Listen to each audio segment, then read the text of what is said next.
We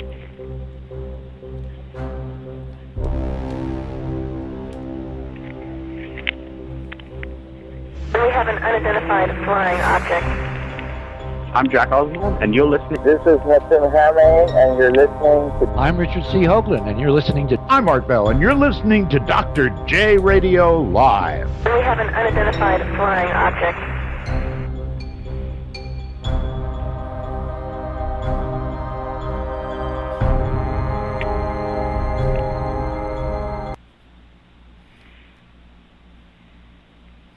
That is correct, everybody. Welcome back to another night and another episode of Dr. J Radio Live. Of course, we are broadcasting in the States, coast to coast in the PM.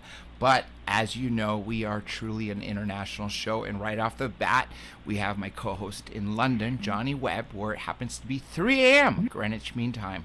Literally, he stays up for that, and there's a lot of post-production work to do, so hats off for that. Anyhow, tonight, by very special demand, we have a guest for you, and it's all over social media. So I'm going to give you a few seconds to actually ponder that or look at it.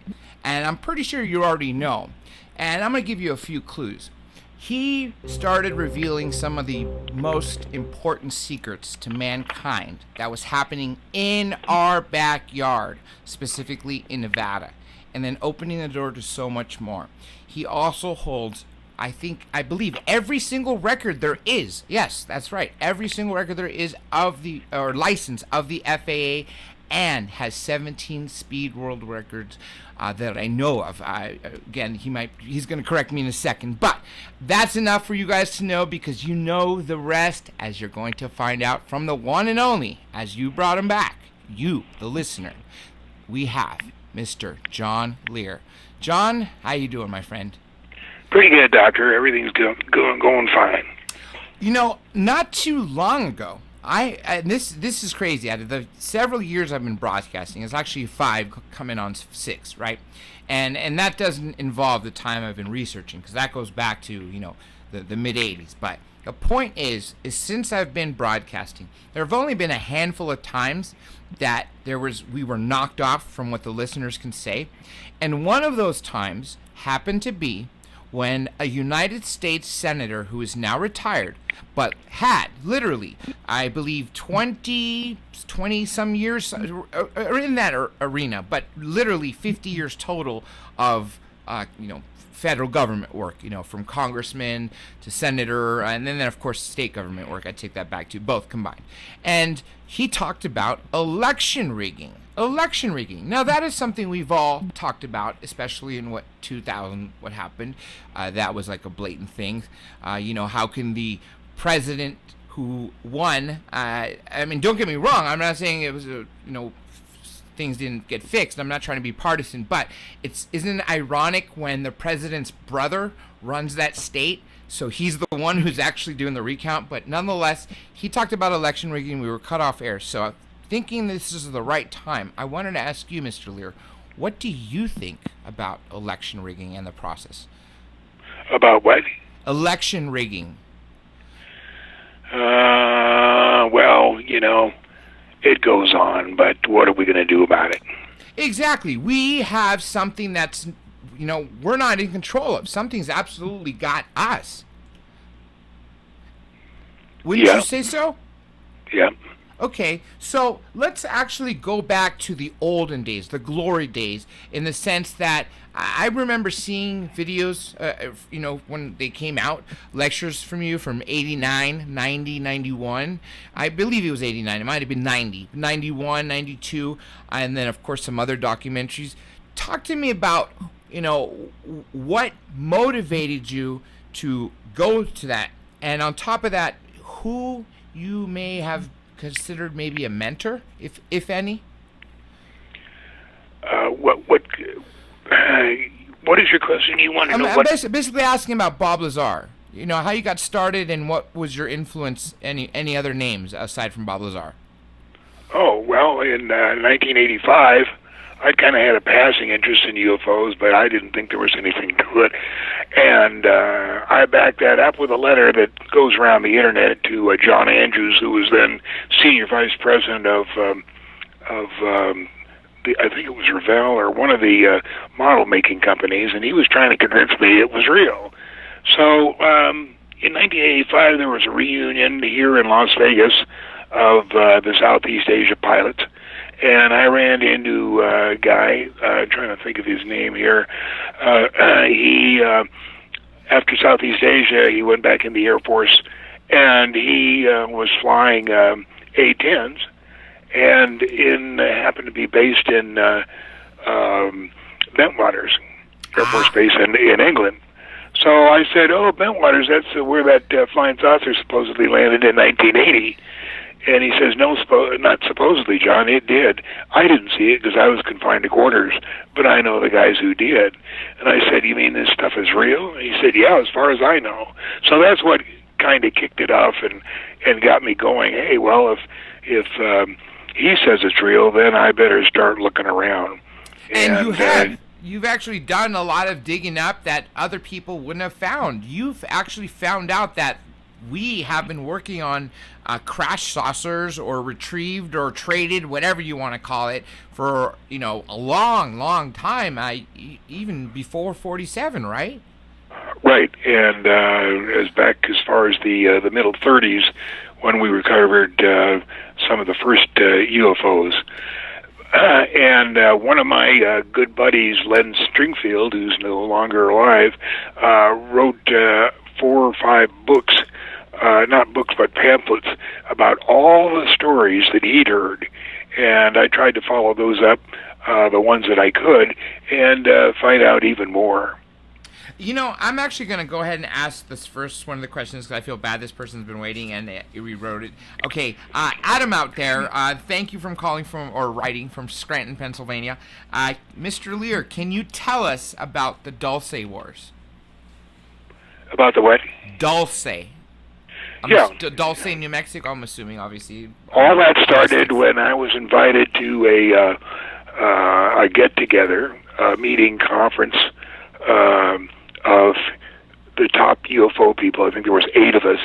And we met in Crestone, Colorado, and we sat around for about 3 or 4 days and talked about things. And when when we were all getting ready to leave, one of the guys, and I forget who it was, mad guy, I think his name was Adams, he handed me a piece of paper. He said, "John, I got this in the mail, and I don't have time to research it, so I'm going to give it to you and see what you can do." And it was a letter from, it's okay to say her name now, but it wasn't many years ago. Her name was Cherry Hinkle. And it was a letter from her about her experience with one of the guards who had escaped from Dulce. Mm-hmm. And when he escaped, he had, I think, 6 minutes of videotape, 100 black and white photos, and some technical data. And what he did was he made 6 copies of this, put them in a very secure container, and then he hid the container in 6 different these containers in 6 different places. And one hidden was near Las Vegas, and Cherry Hinkle was told where it was. Now, they weren't supposed to go after it until this guard failed to show in 2 consecutive agreed times, which are each 4 months apart. So I think it was 1996. He did miss 2. Obviously, something happened to him. Apparently, they did catch him, and I know several people who went after who Cherry told where the box was, but they never could find it. But anyway, in this letter, she describes the Dulce place, Dulce Underground Laboratory, which was just north of, considerably north of Los Alamos, and it was operated jointly by the ETs and the U.S., and it had apparently at least 5 different levels, but there were probably more. And they did experiments with humans, all kinds kinds of different experiments, and Some turned of out those levels weren't humans not allowed to go because they belonged exclusively to the others, the ETs. right. There were some that we were not allowed to go in. They belonged exclusively to the ETs, and they didn't want us looking at what was going on. You know, this is actually one of our regular listeners, and I from across the pond. Usually, I let Johnny ask the ones from there, but I'm going to go ahead and ask her because she's asking. This is Maria. Hi, Maria. Thank you so much and good morning to you in Valencia, Spain. Where are the pictures you mentioned? That's what she asks. I'm assuming what the pictures, the 100 pictures, is that what we mentioned? Yeah, there was 100 black and white photos. I believe it was 100. Have you had a chance to see them? No, nobody's got the boxes or seen what's in them. But Cherry apparently did see them, and she drew a number of drawings in pencil, and asked me to distribute them. Since the pencil was not very dark, I copied those drawings in black and white and called them the Dulce papers, and I released those sometime in I believe it was early '87. They became known as the Dulce papers and went worldwide, and they showed what the inside of the laboratory looked like, and the hallways and different places of Dulce. We have, I'm going to take this because it's a mystery. A mystery caller from unknown phone number. Welcome to the show. You're live with John Lear. Unknown caller.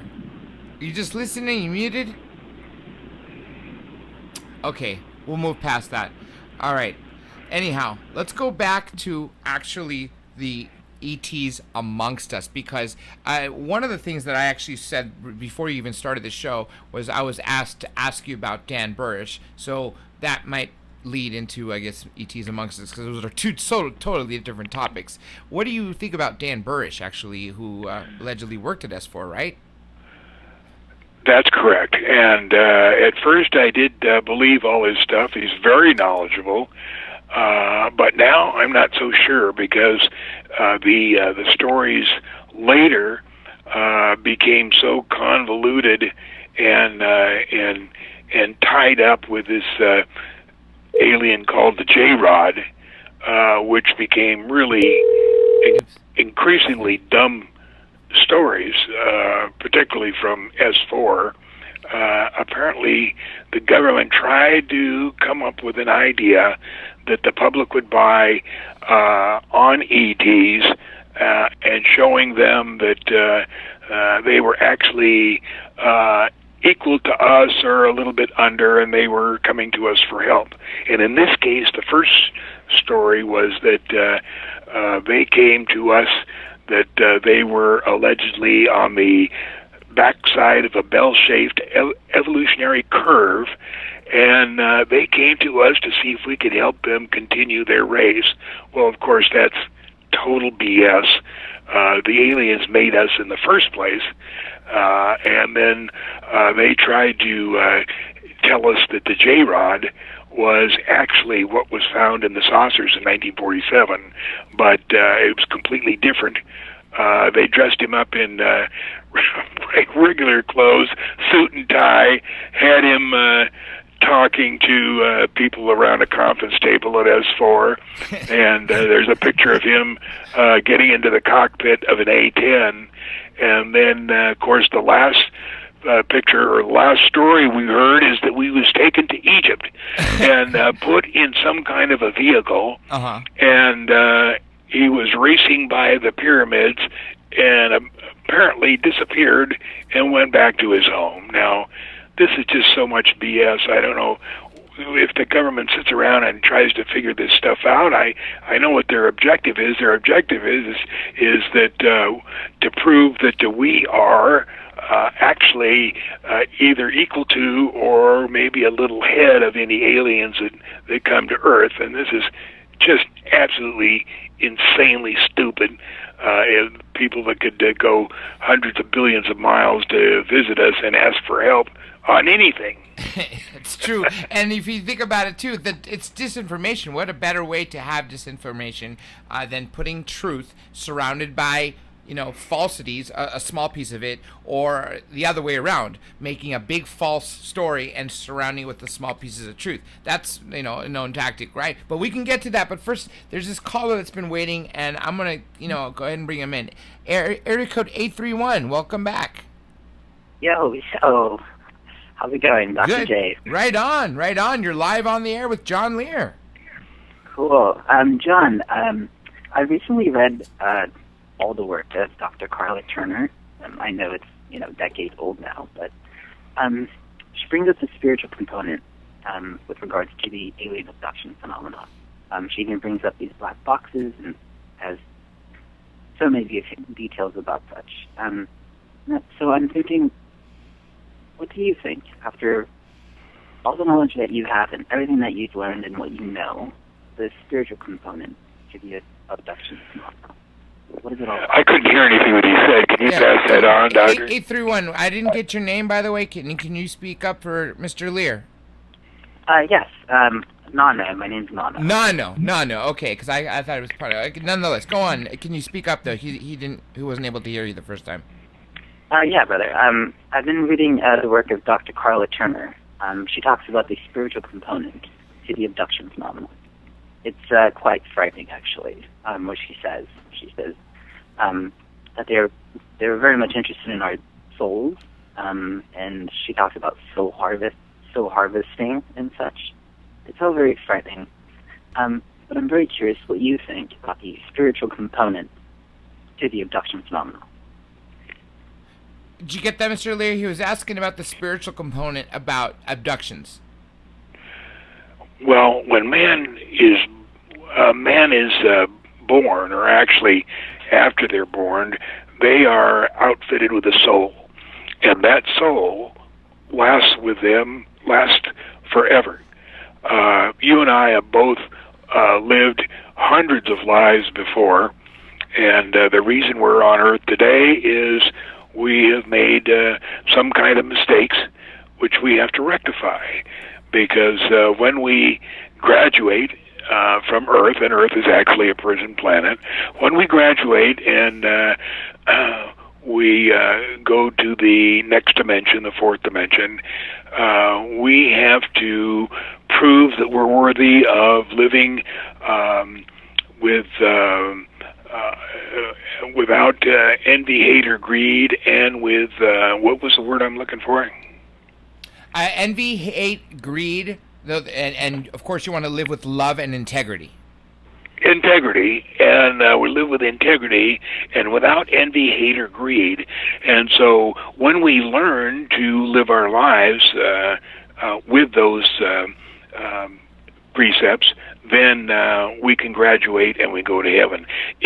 When we die, we have a life review, and when that comes about, we're told, actually our life is recorded in just very good 3D. I mean, every inch of our lives is recorded, and they show it to us, and they show the things that we screwed up and that we did bad and that we did harm to others, and it's decided after this life review whether we can go to the fourth dimension, which is actually heaven, or whether we have to come back to Earth or a similar planet like Earth. There's actually 1 billion prison planets like Earth, and start to live again and try and rectify our problems. Now, we're not told exactly what our problems are. We just have to figure that out.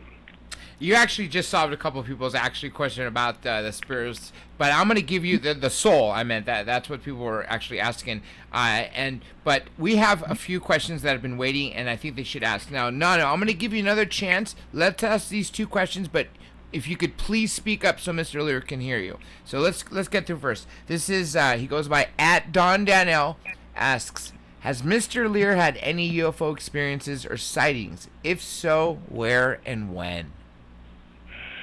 all kinds of them. And when I was in the Boy Scouts in about 10 or 11, I remember sitting on a hillside and watching this UFO streak across the sky in maybe a second or 2 seconds. And then later I was flying a Learjet descending into Los Angeles, and this UFO went by me from the bottom left to ahead of me in the top right. And it looked exactly like, if you remember the M2F2, which was the $6 Million Man television series, that's what it looked like. And even when I got on the ground and called the chief pilot of Learjet, who I talked with every week, I said, "You'll never believe what passed me today." And then only later did I realize how ridiculous it was for a test airplane out of Edwards to go across the Los Angeles approach slope. So that was another one. Then the one that Bob Lazar took us out and saw, that was one. And then all my family have had very, very interesting experiences. For instance, my granddaughter, when she was 3 years old, she used to sleep with her mother. Her father had died a couple of years before, and one evening, they lived in Sun Valley, the daughter said, "I want to sleep alone tonight." And this was very unusual, but my daughter said, "Okay, do it." So at 5 o'clock that morning, she felt a tug on their covers, and it was my granddaughter. She says, "Mommy, I need to talk to you." And Moya looked at her watch, and it was 5 o'clock, and she says, "What is it?" She said, "The space people came last night." And my daughter said, "How many were there?" And she said, 5, and she counted on her fingers, 1, 2, 3, 4, 5. And she said, "Well, what did you do with them?" And she said, "I got my gun and I shot him." That'd be interesting to actually be able to see the body. Let's actually go to our friends in the European theater that are awake this early in the morning, literally to hear you before we take this caller. And let me say this to a great fan of yours, Susan K. I apologize, but just feel free to call back in and we'll get you on. But let's get through a couple of these. Go ahead, Johnny. Ask that one. Well, we've got a few, sort of variety of questions coming in from Europe. The first one, though, is from Peter. He's calling in from Cambodia. He says, "I've heard that ex-servicemen that the reason the Falklands War happened was that they found spheres of black goo on the ocean seafloor. And was that war over the control of those spheres? Can you shed any light on that?" The black goo that was found in Cambodia?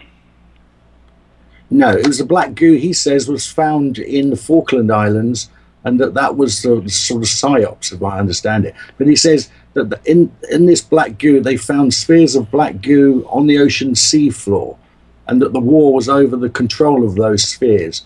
Can you share? Yes, I've heard that story, and that was a big story here about 4 or 5 years ago, and it supposedly was accidentally released into London, and was supposedly going around London. Now, what's happened since then, I don't know, but it should have turned out a lot worse than it was, because this black goo that you're talking about self-replicates, and it can go after anyone or anyone that is around, and it can form as a fog on windows, go inside buildings, all that, and essentially take over. So where it stands now, I don't know. I haven't heard any different stories since then. It's interesting. Hold on, Johnny, let me ask this, because this guy is a cool guy. Daniel, I see that, but the area code is 360, so I don't know which city that is, but thank you for representing that area. You wanted to ask, it says, ask him, can he disclose something he has never talked about or should not talk about? Is there anything I have? That's what he's asking. He's asking. Yeah, no, there's nothing that I haven't Sure. talked about. I've talked about everything. Okay, gotcha. Let's go back to the European theater. Go ahead, Johnny. Yeah, just to sort of recalibrate on that.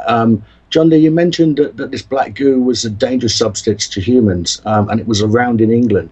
Recently, there's been a case of a super soldier from England called Max Spears, I think his name was, and he's recently died. And in his death, people were reporting that this black goo was coming out of his body. Have you ever known any agents, people that work in this sort of dark ops, to be attacked or killed by this substance? To be attacked by the substance? Yeah, to die for it. No, I haven't heard of anything, but there's a lot of stories about super soldiers. I haven't heard any of those stories that connected the black goo with the super soldiers. Okay, well, the source comes from Miles Johnson, who works with AMASH, I think it is, which is a group of British people that were military forces that says that they work within military, but also with the UFO field. They also do black ops. They talk about things like this. And what's the question? Well, the question was that I originally sort of asked on top of it was, do you think, have you heard of anyone with this black goo being killed by this substance? No, I haven't heard of that. Okay, and the follow-on question I've got here is from Matthew on Facebook in Ireland. It doesn't say where in Ireland, but he says, "Dear Mr. Lear, the search for missing Malaysia flight MH370 has been called off. What's your thoughts about that event as a commercial pilot and your views in hearing the strange anomalies of losing all communications and GPS tracking ACARS? I have no idea. Well, I think I've told several times exactly what happened to 370, but I'll tell it again. The airplane was flown to a Middle Eastern country, I won't say which one, and I think they had to stop at Diego Garcia to get fuel. A friend of mine was the head of Diego Garcia at the time, and he says he didn't see the plane, but that doesn't mean it didn't land there, because it's a very low-flying area. There are no hangars. It probably would have been, I don't know, a night landing or whatever. Anyway, the MS-370 ended up in this Middle Eastern country. Somehow they killed everybody on board, whether it was a gas or what. They were all killed.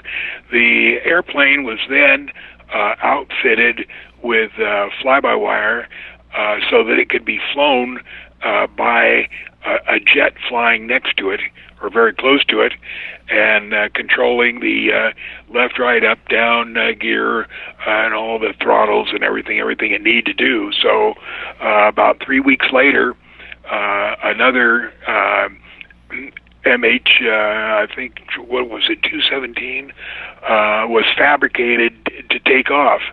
And MH1. The Ukraine one, are you talking about? The what? The one that ended up in Ukraine? Is that the one you're talking about? Yeah.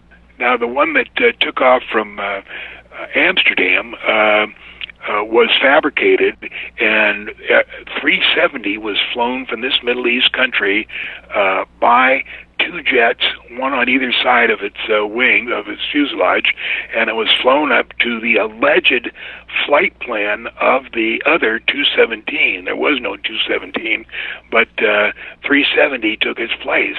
Then the 370, as it approached Ukraine, the border, it turned slightly to the left and flew over, and until it was very near the Ukraine controlled part of, or the Zionist controlled part of Ukraine, and then the two jets on the side shot it down. Now, it landed, or it crashed, and the first doctors to get to the crash said, there's something very strange here. Everybody in the crash has been dead at least 3 weeks. There's nobody that was killed in this crash. And so that's what happened to 370. They aren't going to find 370 in the ocean or any other place. That was the one that crashed in Ukraine. We have a couple callers that are have been waiting, so I'm going to take them in order of who called that I accepted. Area code 541. Hello, 541. Okay, let me go to 801. Hi, you're Dr. there. J. Is that you? 541? Yeah, it's me, Susan. Oh, hey, Susan. Yes, that's right. You wanted. She asked you to come back last time for a particular question, so she's very fond of your work. Yes, very fond of your work, and I'm so happy that you're on it with us again. I wanted to ask you about any experience you have had with time travel. Time travel. I haven't had any experience with time travel. Or do you know of any projects that might be going on with time travel currently? They may be looking into it, but I haven't heard of any direct involvement. Nothing that you know of. And No. And how many different alien presences are there, would you think, here now? Here on Earth, probably hundreds. Hundreds? Let me explain that the universe is infinite.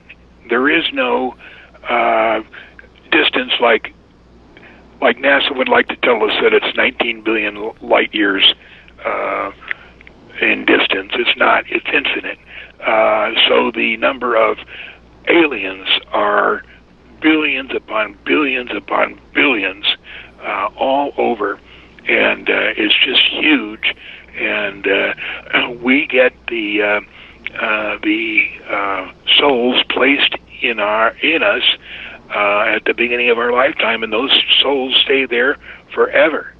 And when we die in this lifetime, we get the same soul and wake up someplace else with a different life. And so today I could be a human, female, 70 years old, and my next incarnation I could be a so-called alien from some other galaxy or whatever. Yeah, you are an alien because you have lived many, many lifetimes before. It's so interesting. And you know what, I want to tell you, when I first started listening to you many years ago, when you first came on with Art Bell, I thought you were kind of crazy. But over the years, more and more people have come out and reinforced the tales that you've told us. And so you're not, to me, what you had to say then, I don't consider that crazy anymore, Mr. Lear. I consider you just right on mainstream, somebody who's telling us or trying to tell us truth of what's going on that we don't really know about. So I really thank you for doing this for us. Well, thank you very much. You're welcome. Thank you, Susan. And you're a definitely fan of John. If you want to hang by, that's fine. Okay, I'll just listen and let somebody else talk. Thank you. That's fine, because I got another caller here that's been waiting. But by all means, Susan, hang by, and I'll give you another opportunity if something comes up real quick. But we got some written questions as well. Okay. Let's go to 801. Hey, Dr. J, thanks for having me. My name's Nathan. How are you guys doing? Hey, Nathan. Pleasure to have you. Where are you calling from? What city? From Salt Lake City, Utah. Right on. Okay, cool. What would you like to ask or speak to, say, to Mr. Lear? Yeah, Mr. Lear, I just want to say I'm also a really big fan of yours as well, and I do appreciate the work that you put in. And I have one question with 3 parts. I live out here in Utah. My first question is, we don't hear a lot of significance with the Dugway Proving Grounds. And the reason I bring that up is I believe it's a deeply classified base, not just for the fact that, it's here in Utah, but it's 3 times the size of Area 51. I want to know if you know anything about that. The second part to the question would be is, do you believe that there's subterranean transportation areas that connect to Area 51 and Dulce, all interconnected in this western side of the states? And the third question is, are you familiar with the Venture Star space program at Dugway? With what with the space program? It's called the Venture Star space program. It's a black space program. No, I haven't heard that. The first question, as far as the size of Dugway, yes, there's a lot of stuff going on there. I know mostly about Area 51 and all the places around the Nevada test site, and also northern Nevada. There's a secret base that's 44 miles south of Wendover, Utah, and it lies in the valley there in northern Nevada, and that's a huge base, and that's where they fly the Delta planform airplanes, and it's hidden by the a technology that they have of hiding things from people looking at them. You can't see them from the air, and you can't see them from the ground. So that is hidden. There's also a base in the middle of the Nevada test site between the Tonopah Test Range and Groom Lake that's also hidden by that technology. Is that the new Area 6 that they talk about, where they have these stealth drones? No, Area 6 is just within the Nevada test site. It's just used for stuff around the non-classified stuff. 801, Nathan, did you have, what was it, just two-part question, or was that what you were He answered two of the three parts. The other question I had is if it had subterranean tunnels that linked into Area 51 and the Dulce and Los Alamos location. That's right. Absolutely. There's lots of subterranean tunnels all over the place. There's ones that were made by ETs billions of years ago. The Earth is not 4 or 5 billion years old. It's at least 13 billion years old. And there are all kinds of subterranean civilizations, probably over at least 1,000 different civilizations inside of Earth, along with billions of tunnels and roadways, some that were constructed by ETs and some that were just formed naturally by water flow. But yes, the subterranean passageways do connect Area 51 with San Diego, the submarine base there, and also Trona with the Navy base, and Edwards Air Force Base, and then on Los Alamos and Dulce and Albuquerque. And there's a sign in Nevada that says submarine base, right? Yes, the sign at Hawthorne says Underwater Warfare Training Center, and then a few years ago they took out the word training, and it just says Underwater Center. So it literally goes through there. Have you ever... Go on. I was going to let you go. It says Underwater Warfare Center. Oh, no. And it's literally connected to the Pacific, as you mentioned. And have you seen the new photographs that have been circulating for the last couple of years of what's in Malibu, that looks to be like a big entrance? Yeah, they're great. Yeah, those are really outstanding pictures. And yes, probably the Navy has connected those two. That is awesome. That is, awesome if we can get access to them. But it's just insane when you think about the technology that we're not made aware of. Now, obviously, now 30 years ago, to see that nuclear boring machine, I would think it was sort of kept under wraps. But now it's seen publicly in Switzerland when they created the new tunnel underneath the Alps. Which was supposedly a bizarre ceremony with all these leaders, but nonetheless, I think that that's actually on a good topic. Would you happen to also agree with what one of the people are writing right now is with that the world is sort of connected? Now, what's the question? Is the world connected? I'm assuming it's underground. I'm not sure I understand what you're saying. Like, for instance, are there underground tunnels that'll take you across the country from here, and then having Australia their own tunnels, and then maybe the Chinese have them, and et cetera, et cetera? No, yeah, they go all over. Everything's connected. Yeah, so it's not just isolated to the United States, of course. Let's go to across the country again. Johnny, go ahead and ask that question that you've been sitting on from someone else in Scandinavia, I believe. Go ahead. Johnny Webb. Yeah, it's Guy in Malmo in Sweden. He asks, what can you tell us about the secret space program, Space Command, and the missions to the Moon and Mars? But I think we might have spoken about that. But go ahead, Mr. Lear. Well, there's obviously a lot of different missions that go. The way they keep it hidden is all the launches are made from Kwajalein Islands in the South Pacific, and we are told that we have to depend on the Russians for transportation to the International Space Station. This is nonsense. Yes, we do make a couple of flights with the Russians, but most of the transportation flights are made from Kwajalein, and we have huge orbiting weapon systems and other kinds of space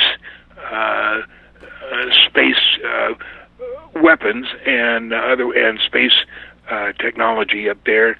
As far as the moon's population is my estimation is 250 million people, and NASA has done everything they can to make us believe that there's no air and there's nothing up there but rocks.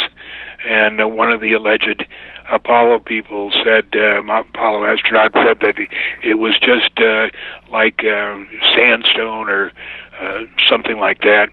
But in fact, there's 250 million people up there.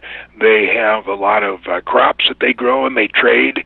Our planetary system is not 9 planets like NASA tells us. It's 40 planets, and each of these planets have several civilizations in them, and they all trade with the different other planets. A lot of this stuff's going on. Mars has had a background and history of a lot of warfare. They've settled down now, at least right now, where there's people that live on the surface and people that live underground. And the things that we see on Earth, Sasquatch, Bigfoot, and all those are actually people from Mars, and they're just wearing suits. That's not what they look like. They're masters at camouflage, and they wear those suits that they can take off and on and off real quickly because they don't want people to know what they really look like. And what they really look like is supposedly is somewhat like humans, but not exactly. And so when you hear of Bigfoot and those sightings, yes, those are real, and those are Martians around coming down to see what they can see. You know, I would love to talk about the other worlds, but do you want to take a break real quick? Sure. Okay, everybody, hang tight. You callers, I'll let you hang by, especially because you guys are super big fans of Mr. Lear, and he's deeply appreciated by that. So you guys just hang by, everybody. We'll be right back just very shortly with much This is George Tsoukalos, and you're listening to Dr. J Radio Live. You're live on Dr. J Radio.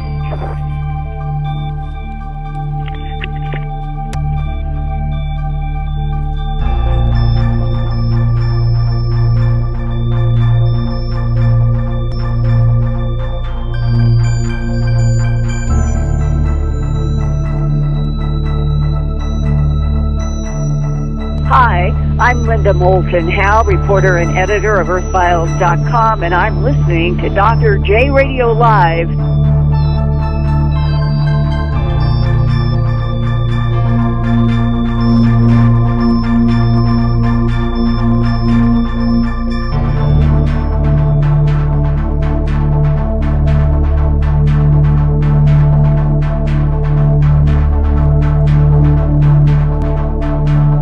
This is Foster Gamble, and you are listening to Dr. J Radio Live.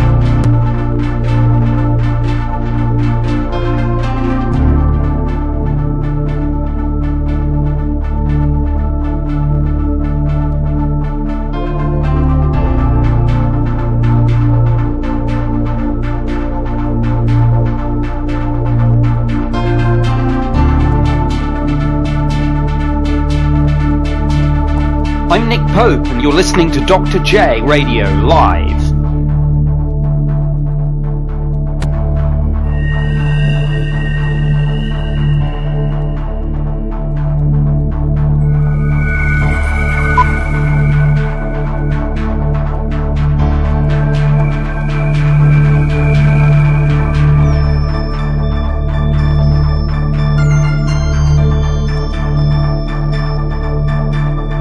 I'm Richard C. Hoagland, and you're listening to Dr. J Radio Live.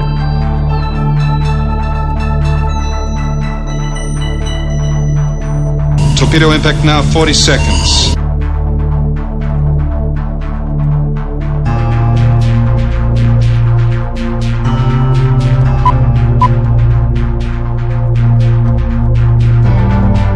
Torpedo impact, 25 seconds.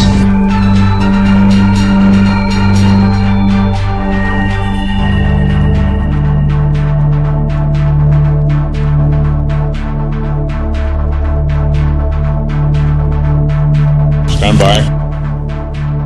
All ahead flank. All ahead flank. I'm Art Bell, and you're listening to Dr. J Radio Live. Speeds down. Back to another to second hour actually of Dr. J Radio Live. Of course, we've had on the one and only legendary, also known as the godfather of conspiracies in general, because he's been so accurate and talking about things for 35 years or maybe even longer. Nonetheless, it's backed by popular demand, and thankfully it's you guys, and I just want to say thanks, because you guys are the only reason we do this show. And having global people listening, paying attention to things that are happening in the United States, because you understand that it will affect you, because this is not isolated to the United States. Why is there footage always appearing from other places that is verified by the rule of three in journalism? You know, talk to the witnesses, of course, have the film analyzed, and see if you could find corroborating witnesses. Nonetheless, of course, we'll get back to the European theater, but let's first talk about Mr. Lear's two websites. We have meetjohnlear.com. Again, that is www.meetjohnlear.com, as well as his daughter's artwork, which is JillLearArt.com. Again, JillLearArt.com. Mr. Lear, anything you want to add to, of course, what I just said, the websites? TheLivingMoon.com is another one that we're just newly updating, and should be online now. And you're also a contributor to other websites, right? I think I've read, and people have submitted, links through the contact page on our channel, on our website, that were, written from you or replied to above top secret, right? You're a regular there? Gotcha. Okay. Yeah. I'm getting, this flash chat here from everybody saying, let's continue with what we were just talking about. The Martians, the Sasquatch on Mars, that's why we don't see remnants of them, because they're just going back home. They want to know about other planets in our solar system. So let's take it from, first let's go to our moon before we move further, to Venus and so on and so on. Okay, I have some wonderful pictures of the moon. NASA has tried to airbrush all the buildings and factories and housing, but I managed to get a couple of them. I was lucky enough, maybe 40 or 50 years ago, to walk into a bookstore up in Portland, Oregon, and bought every NASA book they had. And among those books were some that were printed with the lunar orbiter pictures pre-1970. And of course, pre-1970 is when they hadn't done a lot of airbrushing. They certainly did airbrush, but they didn't know how much to airbrush out, or how much there was to airbrush out. And there's so much in there. And I managed to copy those. I think some of them, most of them, are on the You're talking about the originals, right? You got the originals as opposed to what was airbrushed. Right. Yes. And they're on the livingmoon.com, and they show spaceports, buildings. There's one of the crater Copernicus, the north face there, that has a bucket wheel excavator that's about 300 foot high. All kinds of stuff there. And the moon is a very, very busy place. And it's also where the Greys do the abductions, and they take the abductees. My grandson, when he was 11, he's 15 now, Damien, when he was 11, in the afternoon, he came into my den and he said, "Grandpa, I just went to the moon." And I said, "Really? What was it like?" And he told me a little bit about it, and I said, "Well, what was the first thing you knew?" And he said, "Well, when I was out and playing in my treehouse, and everything the air turned green." And he said, "The next thing I knew, I was laying on a table, silver chrome-like table, and there was a doctor with tools working on me." And I said, "What did he look like?" And I said, "Draw him." So he drew a perfect picture of a praying mantis about 7 feet high. And I said, "Weren't you scared?" He said, "No, I was nervous, but not afraid." And he said, "Then I don't remember anything until I got back here, and I must have been gone less than an hour." And a lot of those praying mantis types are what people even talk about in their abductions, right? Is that right. The same creature? Yeah, and that's among the several hundred. Now, before we move on to other planets, because this seems appropriate, so I'm going to go ahead and Alex in Kalamazoo, Michigan. Do you subscribe to Jay Widener's theory of archons on the moon? Of what? We've had Jay Widener on the show not too long ago, and his argument is just like yours, that the moon is actually inhabited. And he labeled them for whatever reason, or got the name archons. So I'm assuming that's what Alex is saying, and he's following up, just copying and pasting it. So that's the question. Yeah, it sounds right. I'm not sure. So I think I knew something about a unique species to the moon, is essentially. Is that what you're saying? Oh, that's what he's asking. There's not a unique species to the moon. There's just several civilizations. Some are on the surface, and some are underground. And as a matter of fact, isn't it true, or this according to, again, some of the stuff, some of it's coming so fast, but that we actually have secret bases on there for our travels? We might. I doubt it, because it's so busy with the people that live there. We might have made an agreement and have some places there. We're just beginning to branch out from, we're just babies in the universe, or in the solar system, and we probably have to get permission every place we go. We're not exactly totally exploring everything. You know what? This question was asked before break, so I decided to save it just because this is a cool country, I gotta say. Sorry, Johnny usually takes care of across the pond. I'll take care of people this side of our pond. This is James from Kingston, Jamaica. Well, thank you for joining us and being a John Lear fan. He's asking you about the parachute. This is all he wrote, really. Parachute melting in Venus. Are there people? There's all kinds of civilizations on Venus. It's hilarious that the government tries to say that if the surface temperature is 800 degrees centigrade. Well, if it's 800 degrees centigrade, how did the parachute land? What was it made out of? Asbestos? And it's ridiculous some of the things they come up with to try and keep the story of nothing on Venus. There's civilizations on every single planet, and as I say, there were 40 planets. There was one more, and it was called the planet Man. In our solar system, right? You're talking about 40 in our solar system as opposed to 8. In our solar system, yeah. Because they say 9, 8 or 9, or they removed Pluto to be, what do they call it now? Just a big ball of ice. It's not even considered a planet anymore. So technically what the mainstream says is 8, but you're talking about, at least 5 times that, right? Right. And there was one between, as we know, there's an asteroid belt between Mars and Jupiter, and nobody's been able to account for where all of that debris comes from. It lands on Earth every once in a while, every time we circle where this planet used to be. The planet was called Man, and it was two times as big as Earth, and it had 110 billion humans living on it, and it was very advanced. They had all kinds of cool stuff up there.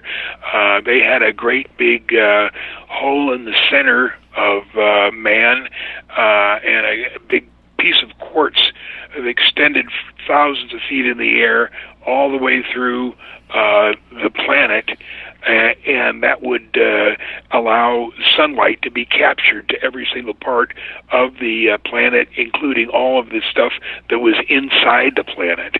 And that went on for millions of billions of years, and maybe a billion years ago or so, the serpents who run everything decided that it was not something that they needed for the future of the universe, so they had it destroyed, and they had the people that work below the serpents, I'm trying to think their name, they had them destroy it, and the entire planet, which was 2 times as big as Earth, and the 110 billion humans were destroyed in less than 2 seconds. Ouch. And all of that debris that we call the asteroid belt is from the remains of the planet Man. And that story is in a book by Lou Baldwin. His name is Lou, L-O-U, Baldwin, B-A-L-D-I-N, and get any of his books, and they have a lot of real good information because he had a lot of good people giving him information. The information on the planet Man the book is called Mars and the Lost Planet Man, and that's by Lou Baldwin, B-A-L-D-I-N. Saying on that, just because I got this, this is coming in right now. This is again from Daniel. He asks, what's new from Lou Baldwin? What's the latest message? The last one I have, I don't know the book, I think it's something like the Cosmic Universe or something like that. I forget what it was. Everything he writes is fantastically interesting. Okay, I want to come back to, of course, these other planets, but we just have people that want to ask. So let's go across the pond real quick, but then I'm going to come back and ask this one right here from Texas, because I want to go across the pond because I feel bad if it's, originating, as I see, from there. So good morning to you. Johnny, go ahead, since you handle Europe, Eurasia, should I say. Go ahead. Yeah, I've got Sammy in London on Facebook. He asked, who's your favorite ufologist and why? What's a ufologist? Basically a researcher. UFO researcher. That's the way it's termed now. So Stan Friedman is considered a ufologist now. That you'd be considered a ufologist. That's the new term that sort of grew. I don't know, 10 years ago, maybe a few years ago, less than that. But yeah, it's actually turned. Well, I would have to say Lou Baldwin. He knows the much about it, but I think it's not right to call him a ufologist since none of his stuff is theory. It's all real. He's all experienced all the stuff that he's telling us. Okay, now let's go to Texas. Bill Martin from Midland, Texas. Does Bob Lazar have some element 125? Oh, I didn't even know it was that, but what do you have to say to that? No, not 125. The highest he had was 115. That's what I thought, right? That's what powered the sports model. He had 3 pieces that were given to him, and 2 were taken back by the government, stolen back a stolen piece, and then he had 1 piece remaining, and I don't know where that is. And, it's crazy because I remember hearing about this. Now I'm just going to, sorry people everywhere, I'm going to take this for myself real quick. I remember hearing from literally you talking about this. Like I said, was it 89, 90? It was a lecture, I believe, in Southern California. I still have it on old VHS that I bought, and you were talking about element 115. And not too long ago, when I say that, I mean within the last few years or so, I remember reading in the newspaper, LA Times, that German scientists were able to, to make it, what's the proper word, synthesize it or whatever, but obviously to the atomic level. It's not like they can make pounds of it, or at least that's what the paper was saying. Did you know about this? Yes, they contacted Bob Lazar and asked him how to do it, and they may have made a very, very, very tiny piece of element 115 to make anything to synthesize 115 on Earth with the technology that we had would take millions of years. Okay, let's go across to check the Atlantic pond again. Johnny, what are you reading over there? Well, this one's taking us back down the South Pole. It comes from Pete in Cambodia again, although he's talking about flat Earth questions, I suppose. Why is there no fly zone over the South Pole ice caps? And is there land beyond the ice walls and on Antarctica, like Admiral Byrd suggested? That's actually 2 questions. So he's asking one about Admiral Byrd's underground entrances into the bases, or something like that. And the first one was why there are no flights allowed over the South Pole. Is that right? What you read, Johnny? Yeah. Why is there no flight zone over the South Pole caps? Okay. Well, I don't know who started that flat Earth question, but they have a lot of information that needs answering, but the Earth is not flat, and I don't know why they keep insisting on that. You're a lot a of pilot. You're right. You've circled the globe. I'm a skydiver. I've only I haven't been high enough to see the curvature, but anyway, the point is I've had family that flew in U-2s, so I agree with you there, but I didn't want to be objective. Yeah, I have 19,500 hours, about 15,000 worth above or at 41,000 feet, in which you can see the curvature of the Earth. So, I don't know what they plan to gain from this, but as far as a land beyond where we are, I'm sure there is. Admiral Byrd told us there was. Certainly, Germany probably knew about it, but it's supposed to be very, very top secret, and they don't let us know too much about it. But there is a lot, not only on the surface, but below the surface. And I've seen on the internet very interesting pictures of entrances that go inside. I've actually seen what you've seen, and they give you the Google coordinates, and you can go yourself and type them in and see. I believe the biggest one that I found so far, I'm sure you may have found even bigger than that, was literally 7 miles wide, 4 miles, thick, whatever you want to call it. And that's huge to get in. But here's a question from East Coast, where it is... well, good evening for you, sir. Okay, Mark, Scranton, Pennsylvania, literally. It's only 2 words and a question mark. Inner Earth? That's what he's asking. What's the question? All he wrote is Inner Earth with a question mark. So, do you believe in Inner Earth? Oh, absolutely. I mean, it's not totally empty like a tennis ball, but it has millions of miles of tunnels and roadways and civilizations. Like I said, there's over 1,000 civilizations that live below the surface of the earth. He's actually following it up right there and actually saying, so natural, not earth, not fake. That's what he wrote, but that doesn't make sense. I'm assuming that's the way it was. It wasn't engineered. Is that right, Mark, in Pennsylvania? I don't know. Well, I've got a question here in from London, and again, he's asking about underground bases. Again, Peter, his name is in London, and he asks if Mr. Lear knows or can give any information regarding CLC-1 base under Westminster in London. Do you know anything about that, Mr. Lear? TLC-1 what? CLC, Charlie Lima Charlie-1. And it's a base under Westminster in London. He's asking if you know anything about it. No, I do not. Okay, I got Ben Simpson, Portland, Oregon. When Bob Lazar saw the files on the aliens, did it say where they were from? Were each of the UFO models Bob saw from different alien civilizations?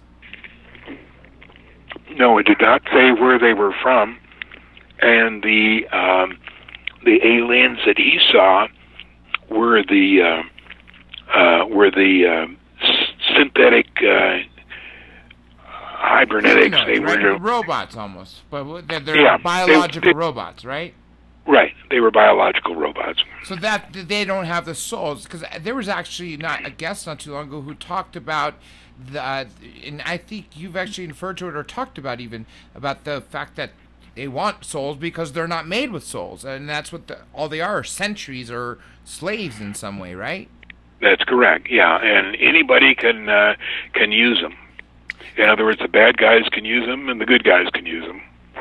Interesting. So I hear, we've had a few people that have come out on open lines, or other people who have been established people that were taken.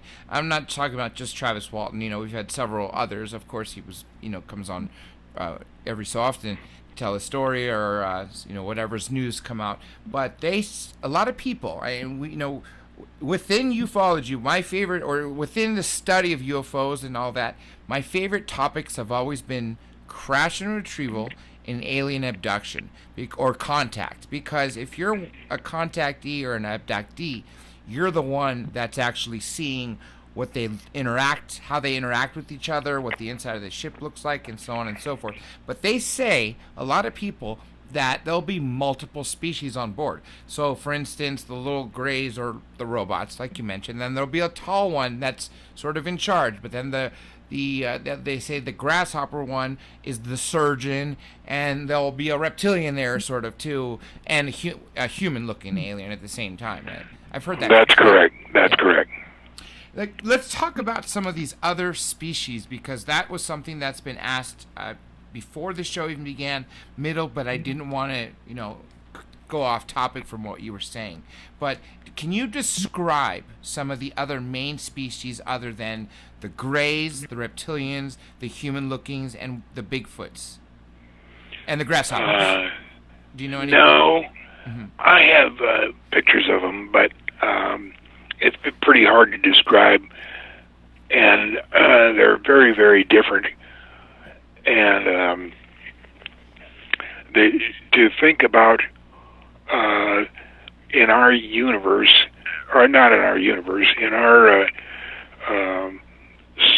solar system, or actually the Milky Way, there's billions of different aliens. Outside of the Milky Way, there's billions more that are completely different, and I can't even imagine how different they are. I've tried to imagine, but I can't figure out how much different they are, or what they are. Do they have 2 legs, 2 arms, or and a head, or do they have 2 heads or no head, or what?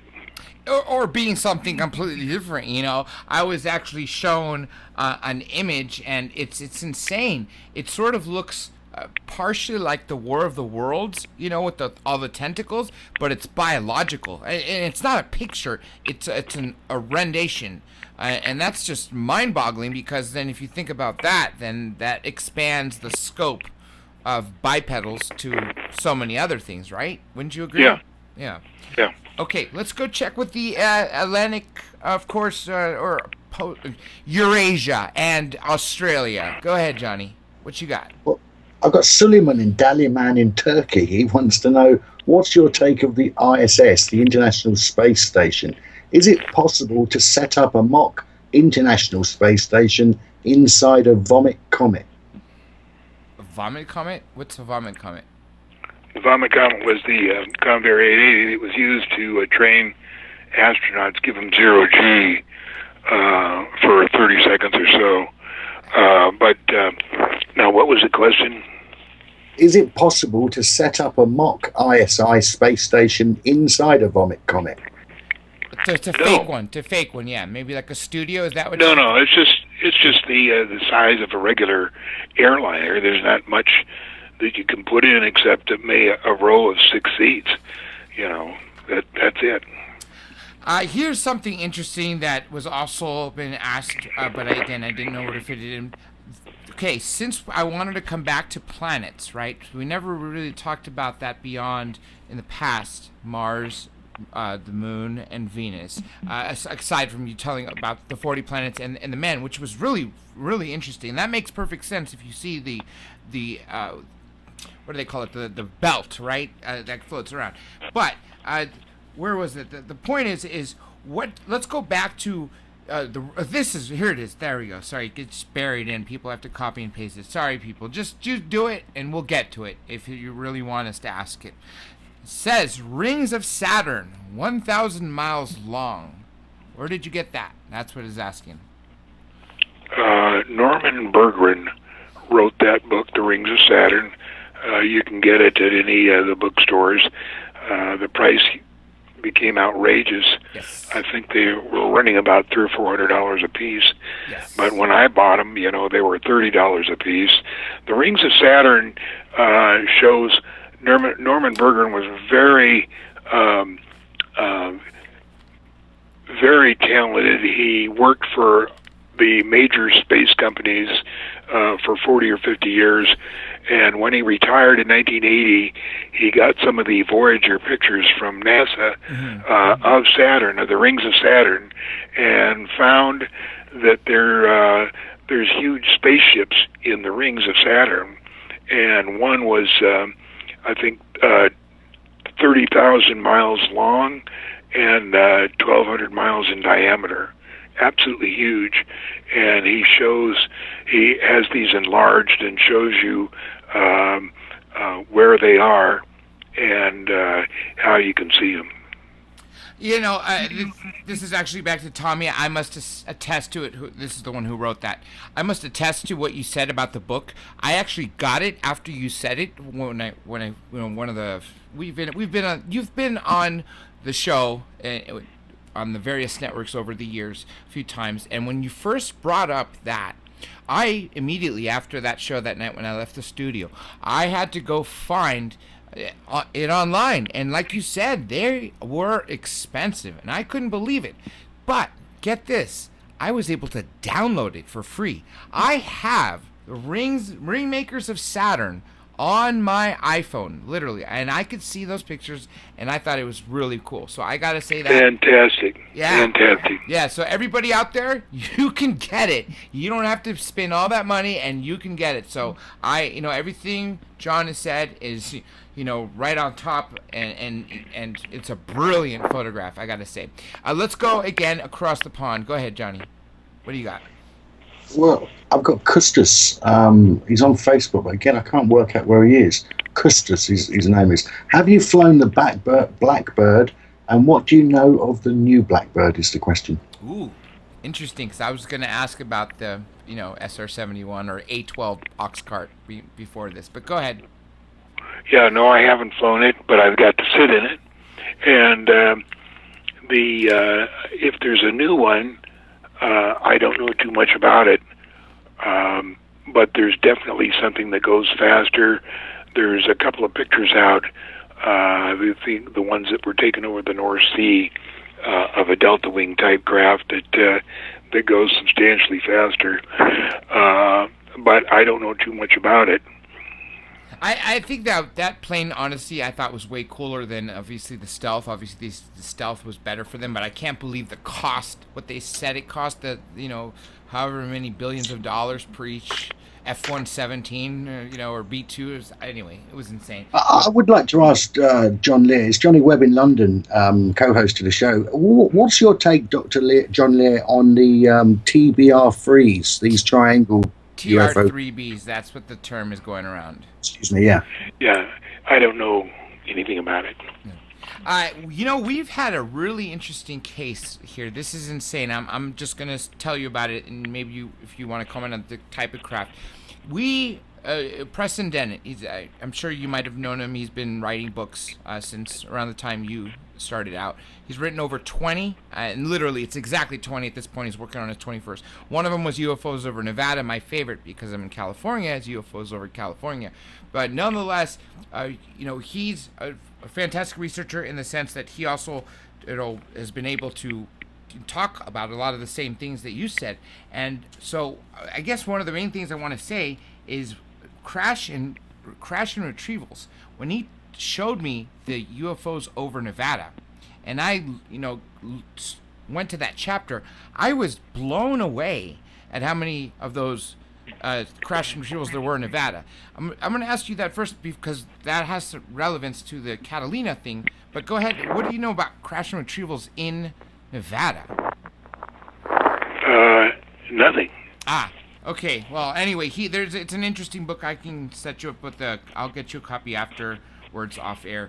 Nonetheless, there was an interesting case in Catalina that he brought forward, where 4 sets of Boy Scout troops, however they call them, with 40 children each, plus about 40 or so counselors and their parents, were in Catalina, and over a period of 8 hours one night when they were camping, they saw 2 giant black spheres emerge from the ocean, and out came, they estimate, about 200 craft in 8 different shapes and sizes. And then they said all of a sudden they all, went back in, and then they all flew off. But most of the time there was a triangle that couldn't seem to take off, and they, a few of them were going up near it and staying by it, going up and down. Anyway, I thought that was just bizarre, but it's really nice to know that people can now talk about this as opposed to 50 years ago, 40 years ago, 30 years ago, without a skeptic being nuts about it, because a lot of the children and counselors and family members came forward and were videotaped, testifying to this. I mean, why would they do that to their children if it wasn't real? Right. Okay, so let's go back. This is another interesting. Maybe this person joined us late. They're asking about Bigfoots and Martians again. We've already talked about that, so you'll get a chance to see that in the archives. But maybe there's something else you can tell us about Bigfoot in general. Is he completely related to the skunk ape, and because they say it's a little bit of difference? Why does the skunk ape have smell, whereas the Bigfoot or Sasquatch or Yeti don't, and why do they say there's some differences? I don't know. It's maybe their costume. I don't know how they make those differences. That would make sense. Okay, let's see here. We already asked about the Dulce War. I know you're reading that, sir. You'll get that after. What about Philip Schneider? That's something that I'm seeing someone asking. They want to know about, what do you think about Phil Schneider? And then we're going to take this new caller after that. I think that Phil did actually work on some underground projects, but he wasn't in the so-called Dulce Wars, and he didn't. He was not all that he said he was. The story was very embellished, and it wasn't all true. You know, we have only 10 more minutes, so let's get as much as we can in. I see a lot of people still want to ask stuff, but we have a new caller here that I'm accepting on because it's cool. 951. Welcome back. Welcome to the show. Thank you, Dr. J. Yes. It's SoCal Dan, man. SoCal Dan the man. That's cool. You're on live with John Lear. Mr. Lear, I'm wondering, you're old enough to have seen the changes in weather occurring, and I'm wondering if you have a take on whether or not they're artificially created, as in weather modification or not. And I'll take the answer off on the air. Okay. Thank you, Dr. J. The weather can be changed, but it's not often really changed a lot. Okay, let's check in with Nate real quick. I let him stay on the line. 801. Would you like to get something to ask Mr. Lear something before the show is starting to wrap up? I'd just like to maybe comment early on your replies to sin organic composed extraterrestrial, or what you'd like to call a biological drone in instance. Myself, I'm a contactee, so I've had several encounters with different species of extraterrestrials, lots with grays. I would like to comment that I would agree with you 100% that they can be used for good and bad, and I would also comment on the fact that I believe these biological sins or drones in a humanoid form, they do interact with abduction cases. I've personally never been a big fan of them during my experiences due to the fact that they have no meaning behind them. All they do is perform a specific task that's in hand with the contact experience. But I just wanted to comment on that, and I do appreciate all the information that you do. And if you wanted to further go into that, it might be my guess. Okay, I got this. This is from Cletus.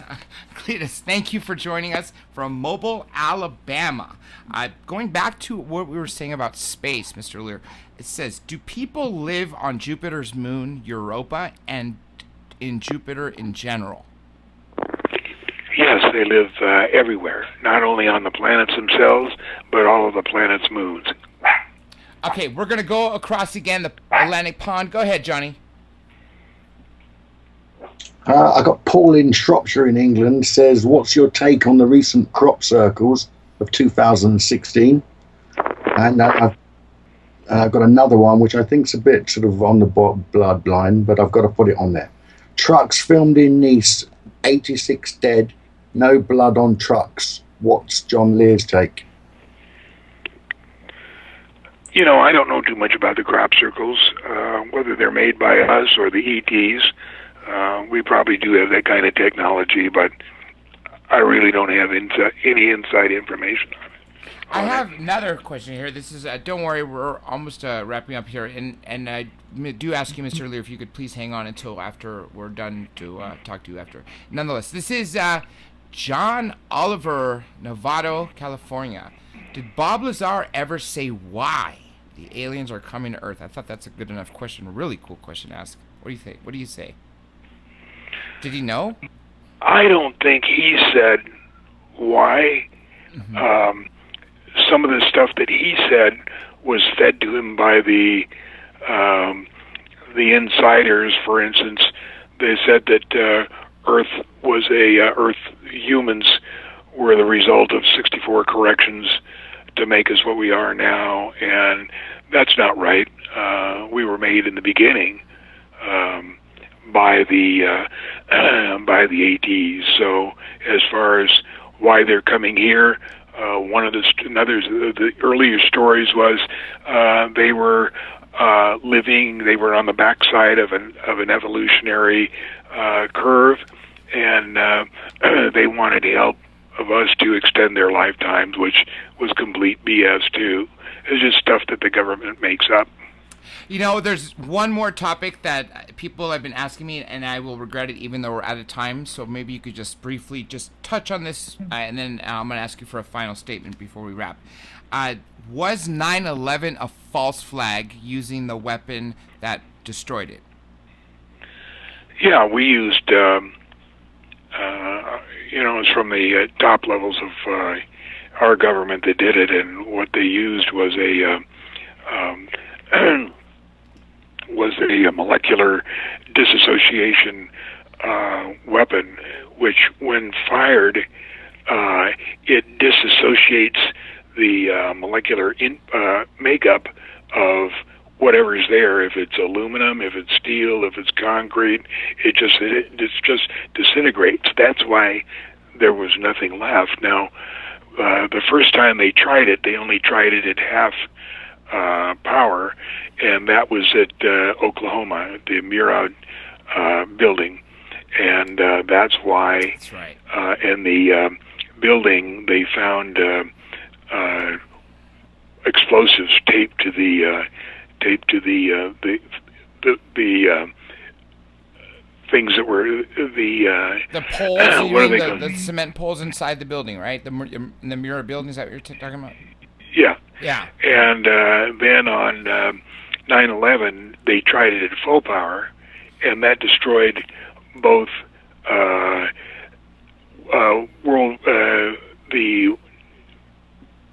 World Building 1 and 2 and 7 of the World Trade Center. That's right. World Trade Centers 1, 2, and 7. And what happened was, after things settled down and they wanted to rebuild, they started to rebuild those buildings right where they were.